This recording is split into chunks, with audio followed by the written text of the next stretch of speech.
MRI कराओ, ये कराओ, वो कराओ, देखो कौन सा डिफेक्ट आ गया। अपने आप तो पता भी नहीं चलता है कि मेरे अंदर कौन सा डिफेक्ट आ गया, शरीर में कौन सी बीमारी आ गई। जाओ डायग्नोस कराओ, एक्सरे कराओ, ये कराओ, वो कराओ। तुम चलाने वाले तुम समझो कि तुम्हारे में क्या खराबी आ गई, क्यों खराबी आ गई, बुखार क्यों आ गया, खांसी क्यों हो गई, काम क्यों हो गया। अब तो अपने आप ठीक करो, तो क्यों जाता है आपके पास हेल्प ले। उस रूप में भगवान है, वहां मैं हेल्प लेने जाता हूं। लेकिन अभिमान मनुष्य को कहीं नहीं छोड़ता। ये अभिमान जीव को दिन रात तंग करता। मैं कहा हूं, मैं करूंगा, मैंने किया, आगे ये करना है, फिर ये करना है, फिर इस डेट को जाना है, फिर वहां जाना है, फिर वहां मैं जा रहा हूं अपना कार्य करने के लिए, मैं पहुंचाने जाता हूं सत्संग, मैं निष्कामी हूं, मैं हर जगह जाता हूं। बहुत गुरूर आ जाता है। किस चीज का है? मत कर तू अभिमान। गुरु तुमको इस अभिमान से छुड़ाने के लिए है। मत कर तू अभिमान में बंदे, झूठी तेरी शान, तू है क्या? माटी के पुतले, माटी का पुतला है। मत कर तू अभिमान। कैसे शरीर शांत हो जाता है, कैसे उठा के उसको अग्नि पर डाल देते हैं। कल भी टीवी में आ रहा था, एक सरदार थे, मिस्कीन सत्संग करते थे, बहुत संत अच्छी वाणी बोलते थे। तो कल उनकी अंतिम यात्रा वो दिखा रहे थे टीवी में, तो उसमें बहुत अच्छा बोल रहे थे, कौन हुआ रे कौन हुआ, कौन मरा। पवन चल गया, पानी मिल गया, अग्नि में अग्नि मिल गई, हवा में हवा मिल गया, सब तत्वों में मिल। कौन हुआ? हमको ये लाइन नहीं लग रही थी कि कौन हुआ, कौन मरा, किसको हमने जाना कि मर गया। हमको जब ये नहीं है, ज्ञानी को क्या रोइए जो ग्रह में जाए, रोइए साकत बापुरे जो हटो आंटी का, जो हाथ हाथ पे बिकेगा, जो अभी अभियोनिया लेगा। ब्रह्म ज्ञानी को आप उसकी तो मृत्यु, ज्योति में ज्योति समाई। ब्रह्मज्ञानी का जब शरीर शांत होता है तो बोलते ज्योति ज्योत समाया। उसी नहीं कोई शब्द आता है कि मरा, तभी बोला कौन हुआ, किसके लिए थे, किसके लिए तड़पते हैं। पवन से पवन मिल गया, अग्नि से अग्नि मिल गई, प्राण शांत हो गए, शरीर मिट्टी, फिर जब अग्नि लगा रहे मिट्टी को मिट्टी में मिला, फिर वो मिट्टी हो जाए राख। फिर उस राख को ले थोड़ी सी, तो डाल देंगे अखबार में जाकर। जब तक सर है, इतनी भीड़ दर्शन के लिए, इतने पता नहीं कहां से लोग, बहुत बड़ी बारात भी क्या होती होगी। जैसे लग रहा था आधा शहर तो हुआ है खाली वो एक झलक पाने की।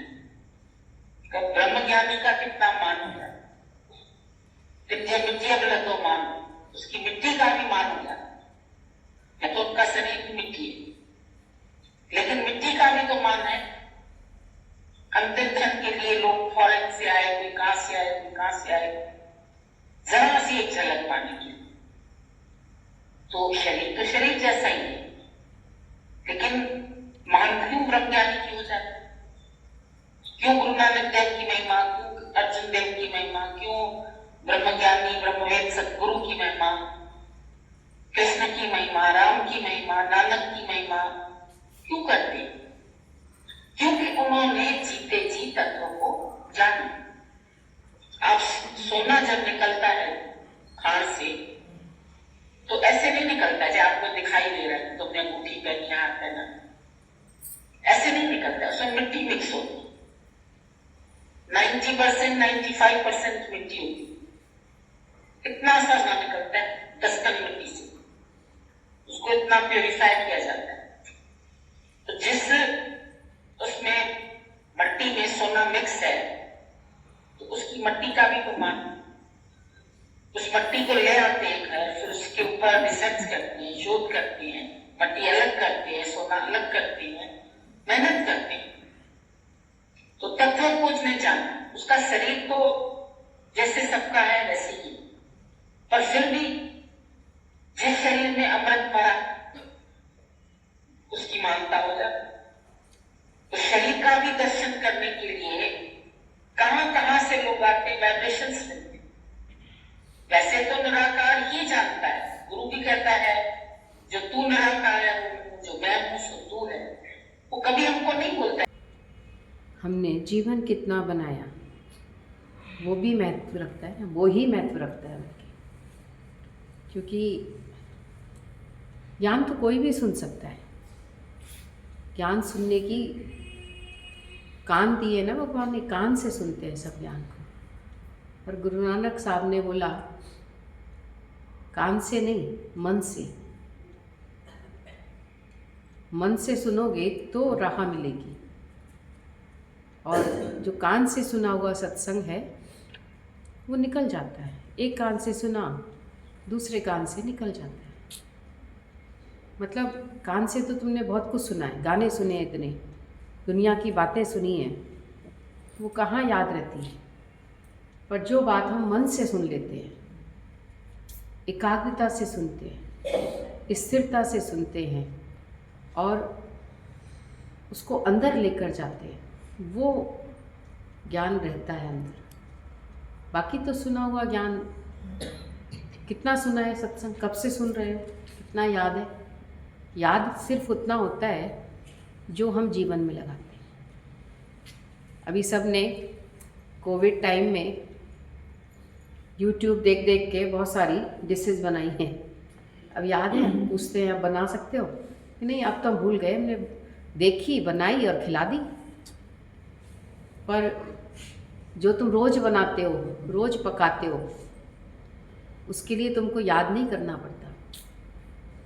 अभी हम बोलते हैं क्या तुम छोले बना सकते हो? हाँ, बना सकते हैं। पर और चीज़ें जो तुमने पहले बना के खिलाई थी वो तो मैं भूल गई, तो वो तुमने उसका इस्तेमाल नहीं किया, बनाई, भूल गए। उसके कुछ दिनों बाद फिर दोबारा थोड़ी ना बनाई तुमने वो चीज़। पर दाल रोटी तो रोज़ बन रही है। तो जो सूक्ष्म मन है वो ये नहीं है कि आज हमने ज्ञान सुन लिया अब हम इसको फिर संसार में ले जाएं तो सूक्ष्म रहेगा, फिर वो फिर स्थूलता में बदल जाएगा। तो इसलिए मन पर अंत तक पहरा रखना है। ये नहीं कि आज हमने सुन लिया अब हमें ये ज्ञान याद रहेगा जीवन भर, क्योंकि भगवान ने भी गीता में बोला है ना कि जो बीज पड़ जाता है वो व्यर्थ नहीं जाता, निष्काम का बीज।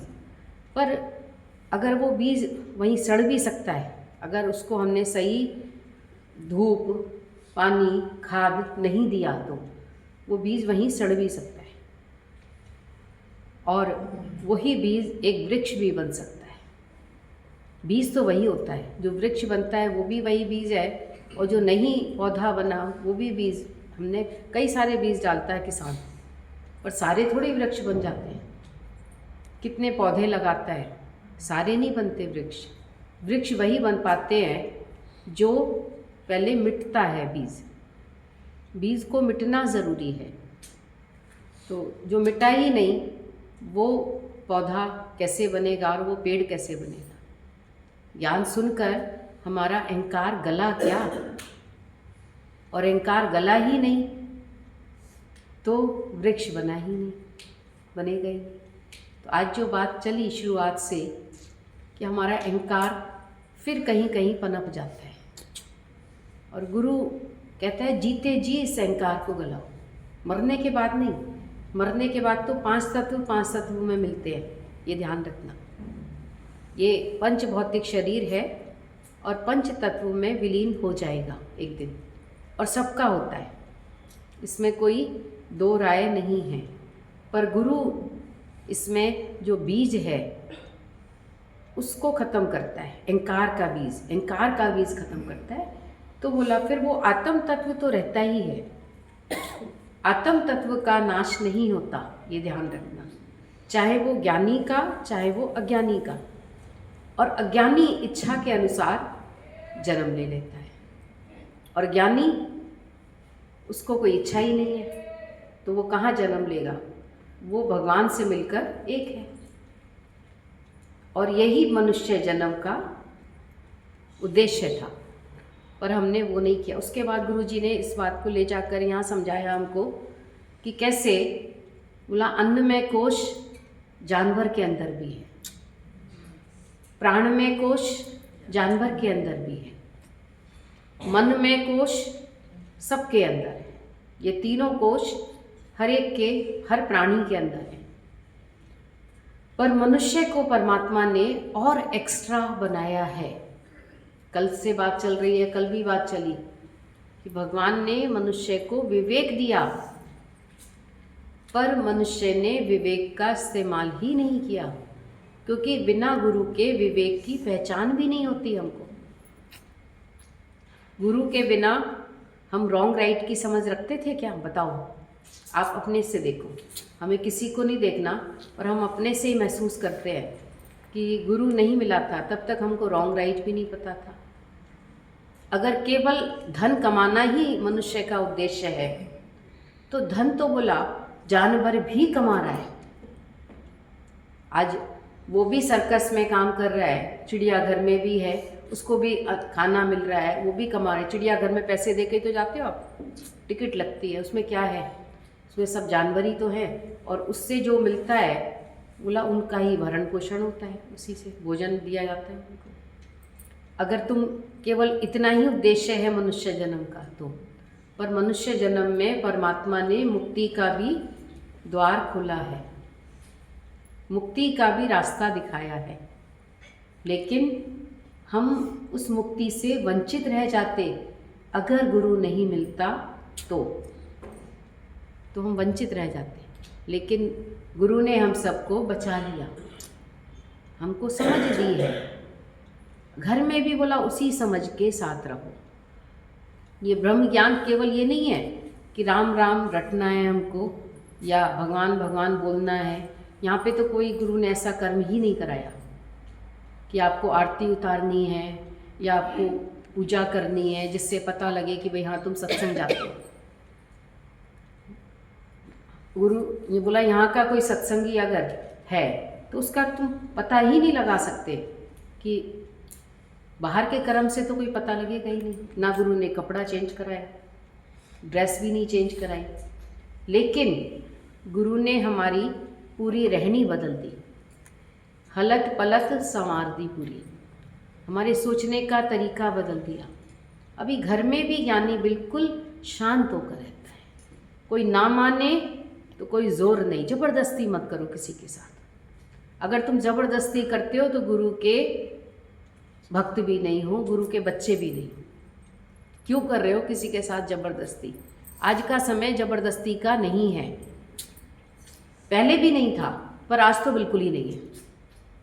आप किसी के हाथ में ज़बरदस्ती मेहंदी नहीं लगा सकते।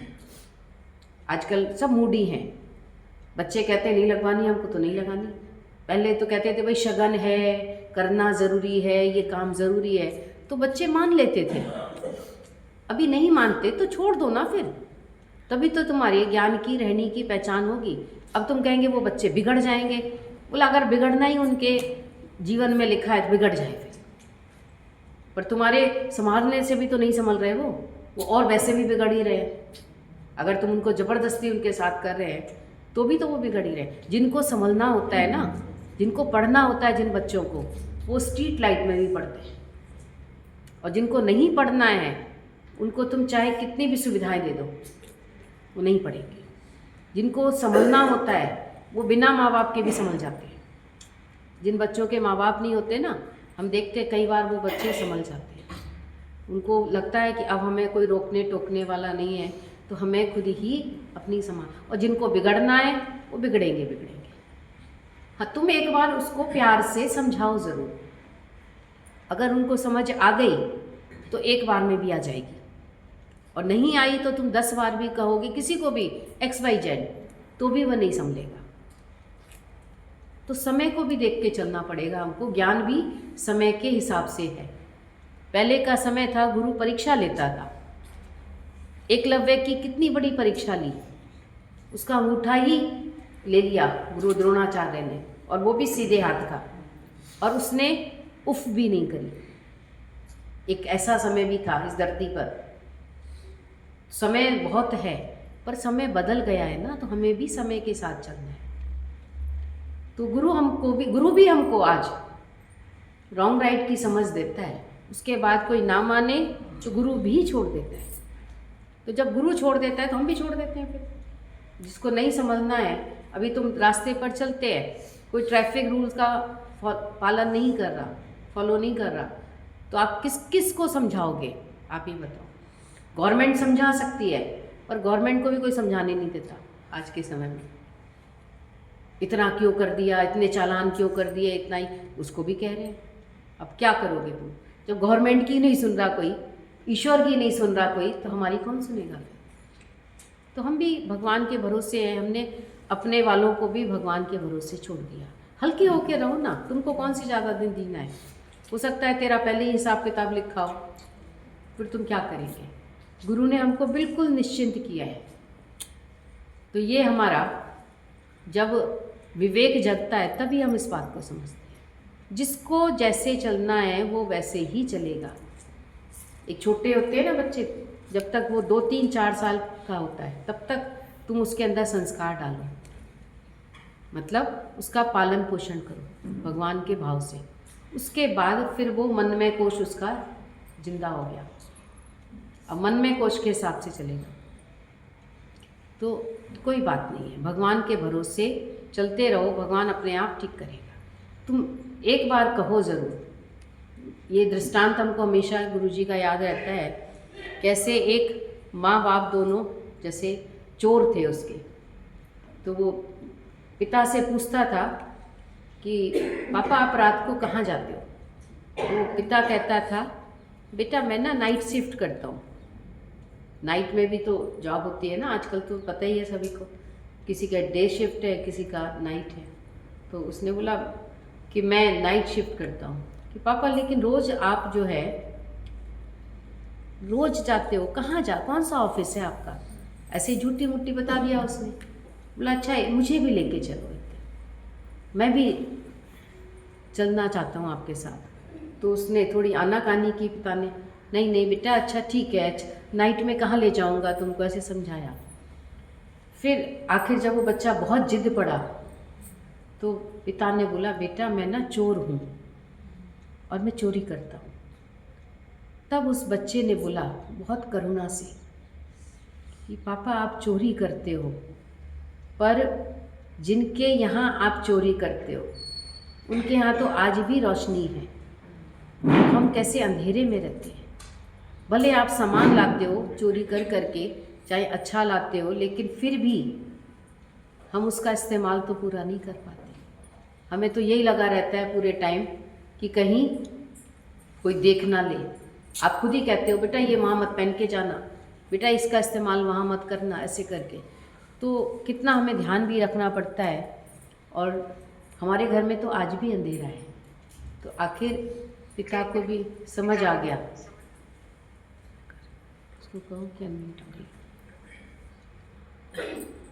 स्कूल लीव कर दो। क्या हो गया? कर दिया कर दिया।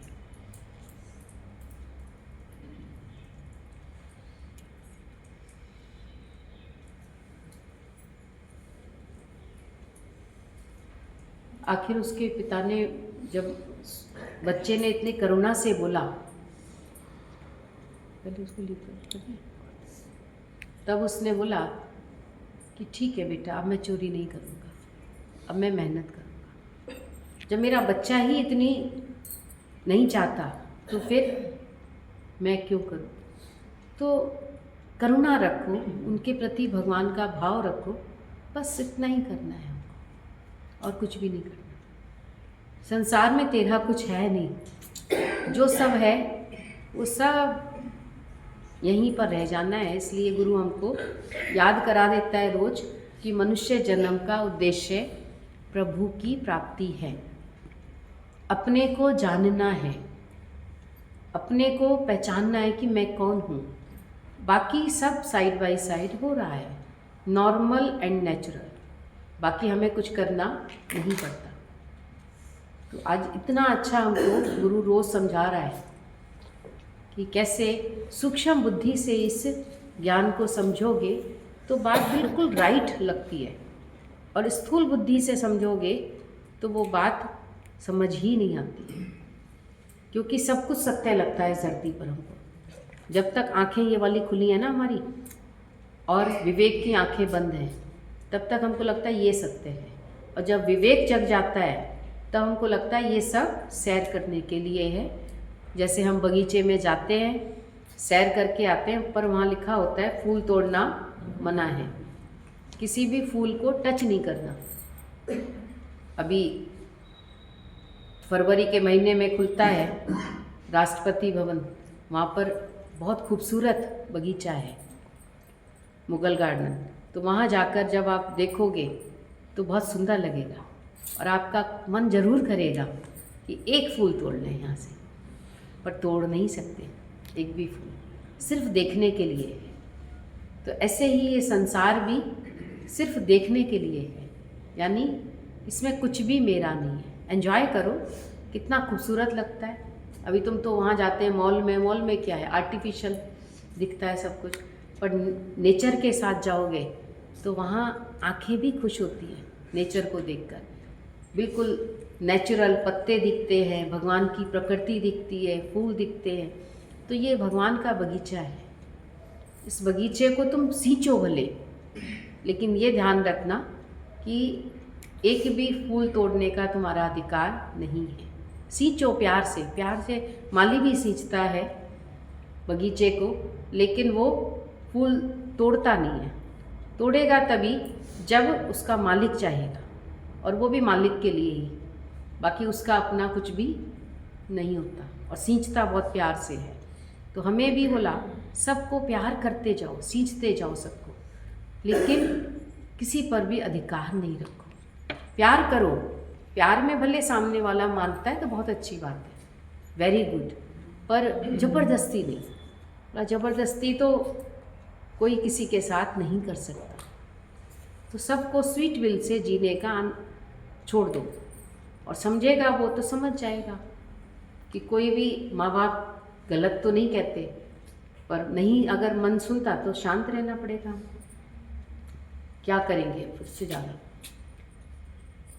आप बताओ, आपको लगता है स्थूल बुद्धि कहती है नहीं करना है हमको, पर नहीं, गुरु कहता है सूक्ष्म बुद्धि से सब में भगवान का भाव रखो, और भाव रखोगे तो ज़रूर उस भाव का महत्व होगा ज़रूर। भगवान ने भी किसी को ज़बरदस्ती ज्ञान नहीं दिया। आप बताओ कि अर्जुन को भगवान ने इतना लेट क्यों ज्ञान दिया? भगवान से तो परिचित था बचपन से, बचपन के दोस्त भी हैं वो, अर्जुन और कृष्ण बोला दोस्त हैं, मित्र भी हैं साथ में। रिश्ता बाद में जुड़ा उनका, साले और बहनोई का शादी तो बाद में हुई द्रौपदी के साथ, लेकिन उससे पहले के वो मित्र हैं। पर फिर भी उन्होंने ज्ञान नहीं दिया। ये ब्रह्म ज्ञान उस वक्त दिया जब उसको ज़रूरत थी। उससे पहले भगवान उनके साथ खेलता रहा, नॉर्मल होकर रहता रहा, लेकिन ज्ञान की ज़रूरत नहीं है तो क्यों दे?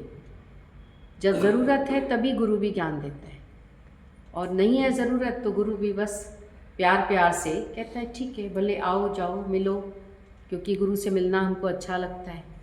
हम देखते थे गुरु जी के पास, वो आती थी एक बच्ची बनारस से, वो उनको बोलती थी मासी, मतलब सत्संगी की बेटी ही थी। मोना दीदी को मासी बोलती थी, और गुरुजी को क्या बोलती थी पता नहीं, मतलब गुरुजी को कुछ और ऐसे भाव से, छोटी सी इतनी सी आती थी, इतने से इतनी बड़ी हो गई, बहुत बड़ी हो गई। और उसका प्रेम का रिश्ता था। सत्संग में बैठती थी, सुनती थी, रहती थी, महीनों आकर रहती थी छुट्टियों में, पूरा छुट्टियों रहती थी वहाँ पर उसका प्रेम अलग था। पर प्रेम से उसके अंदर ज्ञान भी चला गया।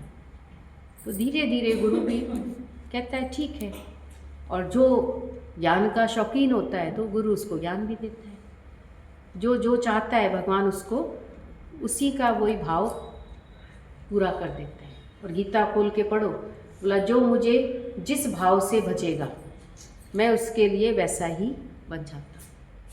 कोई भ्रातृभाव से बजता है तो उसके लिए मैं भ्रातृ बन जाता हूँ। कोई कंत भाव से, कोई मित्र भाव से, कोई किसी भाव से बसता है तो पुत्र भी पुत्र के रूप में माना कृष्ण को किसी ने, तो उसके लिए वो पुत्र बन गया। यशोदा के लिए वो क्या था?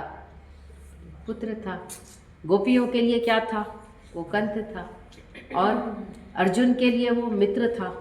तो वही भगवान तो एक ही था, पर सबके लिए अलग अलग भाव से वो, क्योंकि जिसने जैसा भाव रखा, तो हम भी बोला जैसा भाव रखते हैं, जो जैसा भाव जगाए सो तैसा ही फल पाए।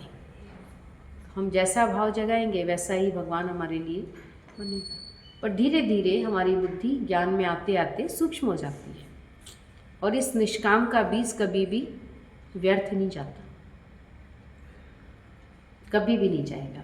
कहीं ना कहीं उसका अंकुर फूटेगा ही, पर जितना जल्दी फूट जाए और समय से हो जाए वो काम अच्छा होता है।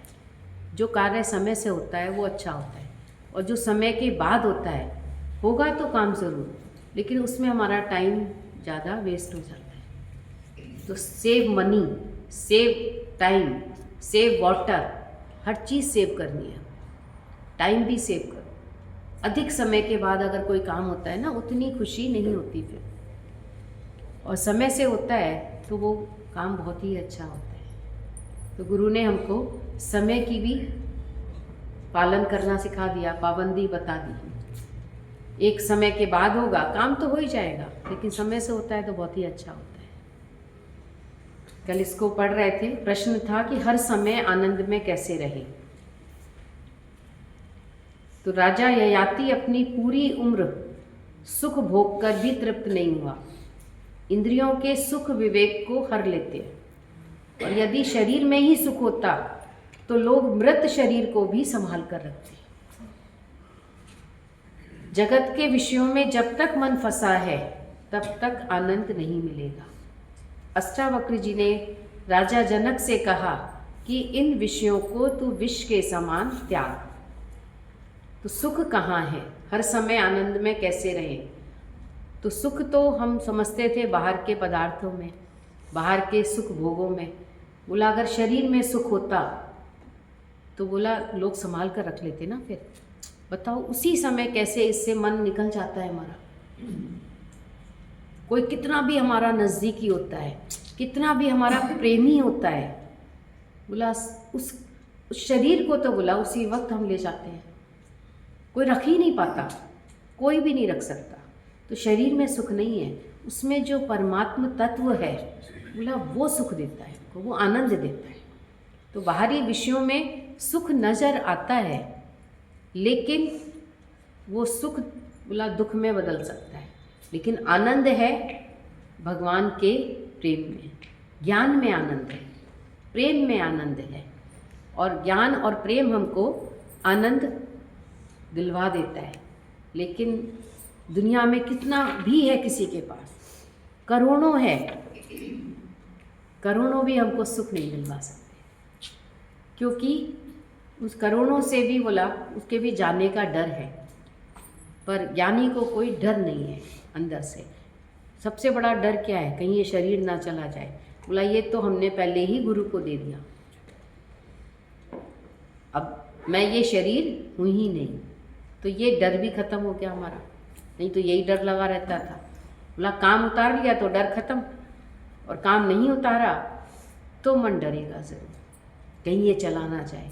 बोला मैंने इसका काम ही उतार दिया, जो करना था, जिस कार्य के लिए ये मिला था वो काम कर लिया, तो अब डर क्या है? अब तो आनंद लेंगे ना। अब तो हम उस चीज़ का आनंद लेते हैं क्योंकि हमारा काम उतर गया, और जिसका नहीं उतरा है वो फिर डर में ही रहता है। तो जैसे जल का सहज रूप क्या है? शीतल। ऐसे ही तुम्हारा स्वरूप क्या है? आनंद स्वरूप। बार बार अपने मन को समझाओ कि जो इंद्रियों के सुख अब तक ले रहे थे, क्या वो सुख तुम्हें दुख में सुखी कर सकते हैं? किस किस में हम सुख ले रहे थे? हम धन में, वस्तुओं में, खाने में, देखने में इंद्रियों के सुख क्या होते हैं? आँखों का सुख क्या है? अच्छे अच्छे सीन देखना। कानों का सुख क्या है? अच्छे अच्छे शब्द सुनना।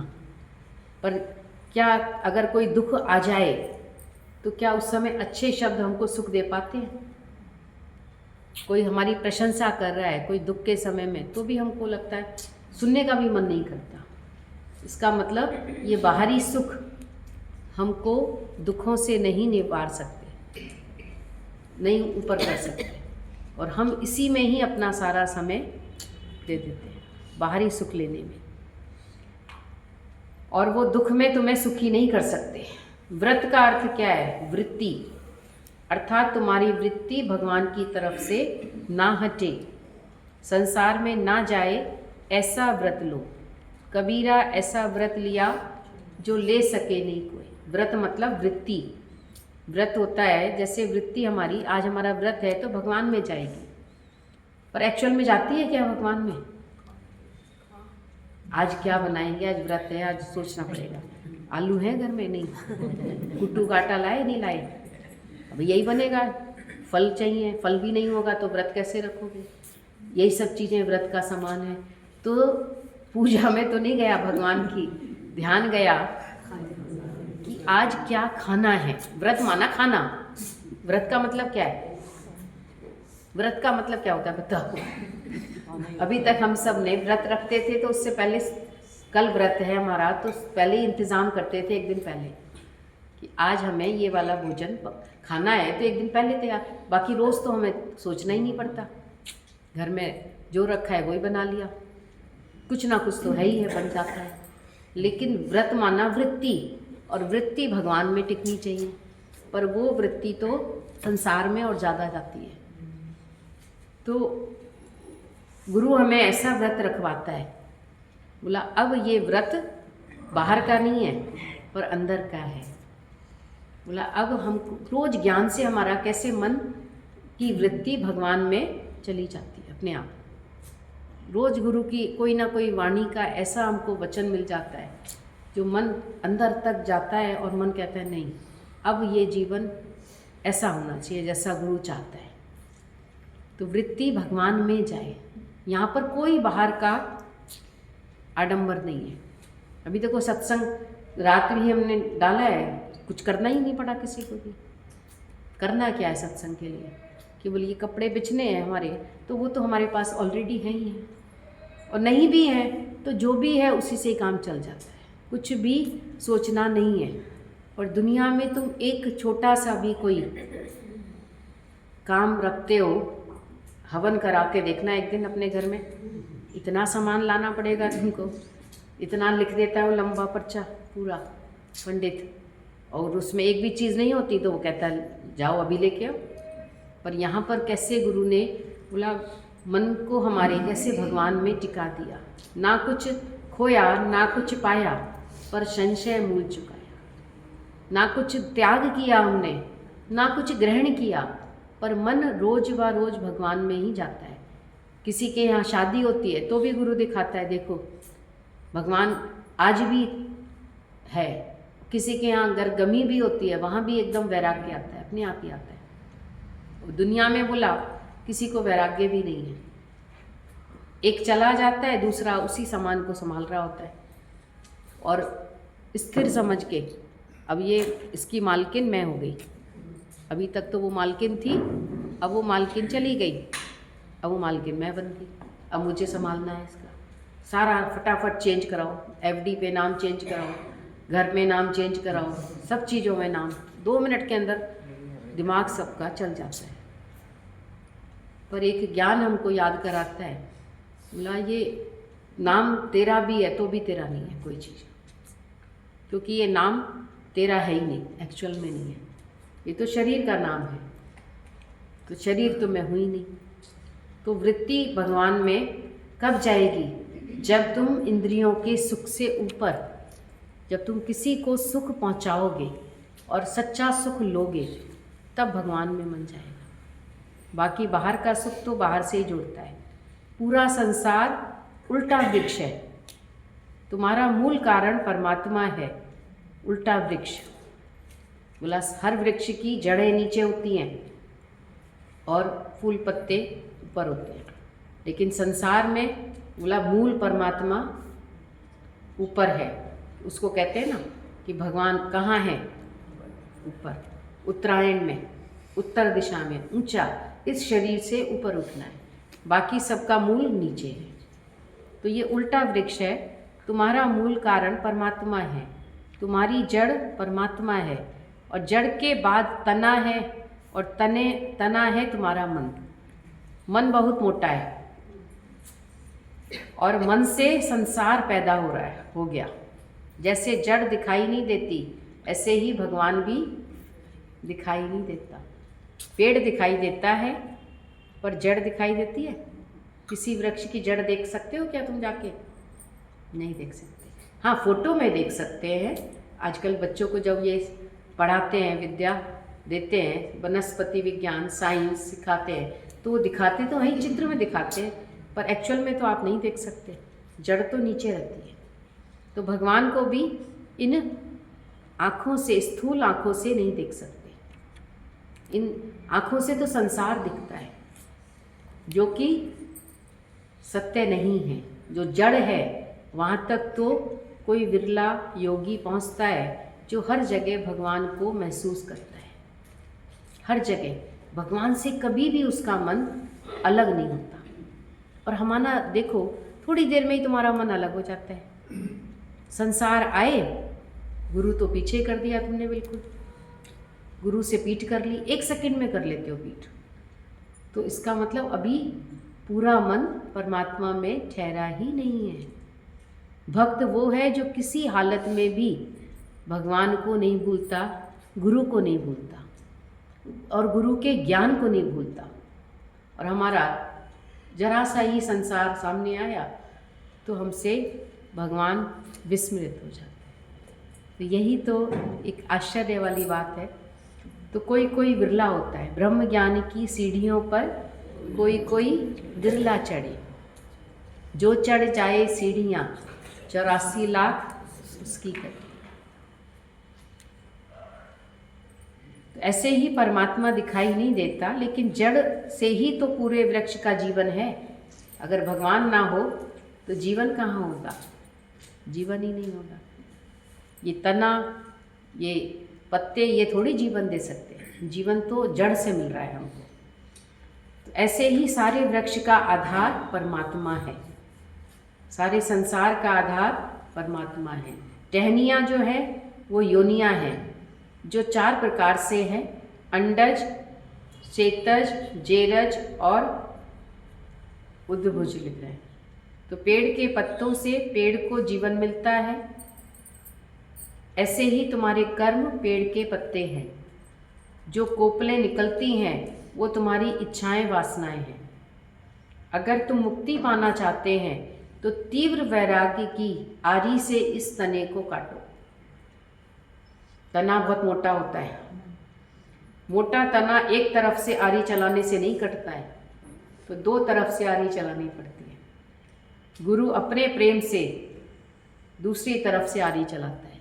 एक तरफ से तुम पुरुषार्थ करते हैं और गुरु का प्रेम हमें और हिम्मत देता है और शक्ति देता है, तब कहीं जाके ये मोटा तना कट पाता है। नहीं तो ये मन, इस मन पर अंत तक एतवार मत करना। मता मनते करिए एतवार कभी मत कर लेना गलती से भी, क्योंकि ये मन रंग बदलता है, पल पल में रंग बदलता है।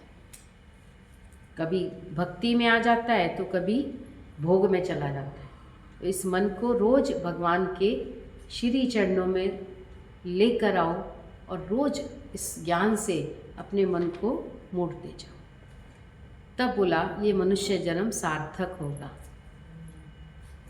ज्ञानी भी इसी धरती पर आता है और अज्ञानी भी आता है, पर ज्ञानी मुक्त होके अपना जीवन जीता है और अज्ञानी बंधन में जीता है, मन के बंधन में।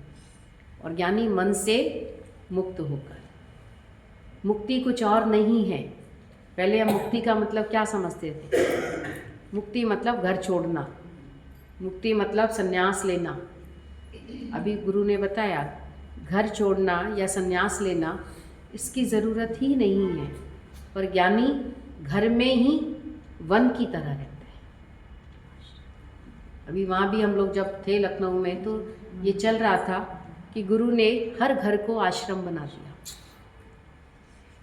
दुनिया में एक संत का आश्रम होता है, एक संत जी आश्रम बनाकर रहते हैं, वहीं आते हैं लोग, लेकिन यहाँ पर गुरु ने हर घर को आश्रम बना दिया। बोला तुम भी अपने घर को भी आश्रम बनाओ। आश्रम मतलब और कुछ नहीं है, आश्रम का मतलब जिसमें सब आकर आश्रय ले, सबको तुम्हारे घर में आके अच्छा लगे, सबको खुशी मिले, तभी कोई आता है, नहीं तो कोई क्यों आएगा। आजकल तो देखो कोई किसी के घर नहीं जाता, आज का समय बदल गया है। शादियां भी लोग घरों में नहीं करते, बाहर जाकर ही करते। तो घर को तो तुमने क्या बना लिया है। पहले बोला हर घर में मेहमान आते थे, रहते थे, सब सुख पाते थे, संत आते थे, और अब किसी के घर में संत नहीं आते। क्यों नहीं आते? क्योंकि संतों के रहने के लिए तुमने आश्रय बनाया ही नहीं है। उनको बोला क्या चाहिए? उनको सफाई और सच्चाई चाहिए, वो हमारे घर में है ही नहीं। तो फिर हम कैसे हमारे घर में आके गुरु रहेगा? और कैसे गीता भगवान आकर गुरु जी के छोटे से घर में बोला इतने इतने महीनों रहते थे। वो बहुत छोटा एक ही कमरा था उनका। सोचो एक ही कमरे में कैसे कोई गुरु को रुकाता होगा। वो कहते थे कि एक रूम में ही गीता भगवान उधर चारपाई डाल देते थे, हम लोग इधर सो गए, नीचे बरामदा भी था, उसमें बाकी सो जाते थे सब 2-4 लोग, और बोला ऐसे आराम से रहते थे। और अभी तो अगर गुरु के लिए अगर किसी का घर बोला, अभी बोला ना तुम्हारे घर में सत्संग होता है क्या? तुम रखाते ही नहीं, तुम तो तेरे जाने के बाद भी कौन सत्संग रखाएगा? जब तुम जीते जी नहीं तुम सत्संग रखते, भगवान के लिए नहीं करते, हर वक्त कुछ ना कुछ कहेंगे, आज तो ये काम है, आज तो ये काम है। बोला तुमने अपने जीवन को भगवान के लिए नहीं रखा है, और जब तुम रखते हैं तो बोला ये घर है ही भगवान का, जब भगवान चाहे तब आए, तब कार्य करे। गुरु जी कहते थे लखनऊ में बहुत सारे घर थे, लेकिन वो आकर हमारे ही घर में रहते थे। मतलब हमारा घर नहीं, मतलब माले मंदिर में ही रहते थे, तो उनको अच्छा लगता था, क्योंकि जहाँ अपनापन होता है बोला वहीं कोई रह सकता है। तो आज भी वो घर सबके लिए है, आश्रम है, वो तुमने अपने घर पर अधिकार रखा है। इसलिए तुमने तन पर भी गुरु का अधिकार नहीं रखा और मन पर भी नहीं रखा। तो जीवन तो ऐसा हो जो बोला जीते जी ही भगवान के हवाले कर दिया मैंने। अब यमराज क्या लेके जाएंगे? शरीर है वो तो ले जाएं, वो तो वैसे भी गंदा ही है, कोई इतना अच्छा तो है नहीं। मलमूत्र का थैला है, कितनी गंदगी है इसके अंदर, कभी महसूस करते हो? और इसका इतना गुमान करते हो, इतना अभिमान, मुझे क्यों कह दिया, ऐसे क्यों बोल दिया, ये क्यों कर दिया। बोला ये मलमूत्र का थैला है। गीता भगवान जब बोलते थे तो गुरुजी कहते थे हम सोचते थे क्यों कहते हैं ये, और अब बोला हमको भी समझ आता गया धीरे धीरे कि इस शरीर में है क्या जिसका इतना हम सब अभिमान करते हैं। तो कैसे परमात्मा तक पहुंचा दिया गुरु ने, नहीं तो कोई पहुंच नहीं सकता। अभी ये बीमार हो जाता है ना, देखो इसमें कितनी बदबू है इस शरीर में। ये तो रोज़ नहा धो लेते हो तुम, तो पता नहीं लग रहा तुमको। इसलिए गीता में भगवान ने बोला सबसे ज़्यादा में ज़्यादा तकलीफ देह है बुढ़ापा। और ये तो कह नहीं सकते भगवान बुढ़ापा ना दे, वो तो आएगा ही आएगा शरीर पे। ना दे क्या मतलब क्या है? जो कर्म का हिसाब किताब है वो तो शरीर को मिलेगा ही मिलेगा। लेकिन ज्ञानी ने जीते जी अपने इस बुढ़ापे को भी संभाल लिया कि बुढ़ापे जैसी आदतें ना आए। तो जो बुढ़ापे से छूटना चाहता है वो मेरा ये ब्रह्म ज्ञान ले। मृत्यु और बुढ़ापा दो चीज़ तकलीफ दे हैं। जवानी तो कटी जाती है सबकी, जवानी में तो तुम्हारे पास शक्ति भी होती है और धन भी होता है। इन दोनों चीज़ों के सहारे जवानी निकल जाती है, लेकिन बुढ़ापे में बीमारियां होती हैं और धन हाथ में नहीं होता, खर्च करने का अधिकार नहीं होता तुमको, तब तकलीफें हो जाती हैं। और बुढ़ापे की आदतें तो और ही खराब है। अब गुरु ने बोला सबको प्रेम करो तो तकलीफ दे नहीं होगा, सबके शुक्राने मानो, जो करे उसका शुक्राना, जो ना करे उसका भी शुक्राना। ठीक है, क्या कहते हो?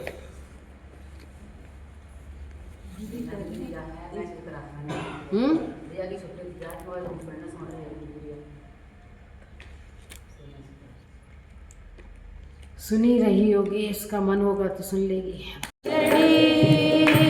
कि कोई कोई बिरला चढ़े, जो चढ़ जाए सीढ़ियाँ 84 लाख उसकी कटे, 84 लाख उसकी कटे। ब्रह्म ज्ञान की सीढ़ियों पे कोई कोई बिरला चढ़े, कि कोई कोई बिरला चढ़े, जो चढ़ जाए सीढ़ियाँ 84 लाख उसकी कटे, 84 लाख उसकी कटे। मिला मानुष तन अनमोला, मैंने माटी में इसको रोला। मिला मानुष तन अनमोला, मैंने माटी में इसको रोला। सतगुरु ने कृपा करके विवेक का ताला खोला, सतगुरु ने कृपा करके विवेक का ताला खोला। कि माटी से कंचन करे, कि माटी से कंचन करे, जो चढ़ जाए सीढ़ियाँ 84 लाख उसकी कटे, 84 लाख उसकी कटे। ब्रह्म ज्ञान की सीढ़ियों पे कोई कोई बिरला चढ़े, कि कोई कोई बिरला चढ़े, जो चढ़ जाए सीढ़ियाँ 84 लाख उसकी कटे, 84 लाख उसकी कटे। मैं जब से जगत में आया था अपना आप भुलाया, मैं जब से जगत में आया था अपना आप भुलाया। गुरु ने मेरे मन मंदिर में ये ज्ञान का दीप जलाया, गुरु ने मेरे मन मंदिर में ये ज्ञान का दीप जलाया। कि कागज हंसा करे, कि कागज हंसा करे, जो चढ़ जाए सीढ़ियाँ 84 लाख उसकी कटे, 84 लाख उसकी कटे। ब्रह्म ज्ञान की सीढ़ियों पे कोई कोई बिरला चढ़े, कि कोई कोई बिरला चढ़े, जो चढ़ जाए सीढ़ियाँ 84 लाख उसकी कटे, 84 लाख उसकी कटे। गुरु काम क्रोध से बचाए और राग द्वेष को मिटाए, गुरु काम क्रोध से बचाए और राग द्वेष को मिटाए। वो प्रेम का सागर बन के खुद पिए और सबको पिलाए, वो प्रेम का सागर बन के खुद पिए और सबको पिलाए। कि सबसे प्रेम करे, कि सबसे प्रेम करे, जो चढ़ जाए सीढ़ियाँ 84 लाख उसकी कटे, 84 लाख उसकी कटे। ब्रह्म ज्ञान की सीढ़ियों पे कोई कोई बिरला चढ़े, कि कोई कोई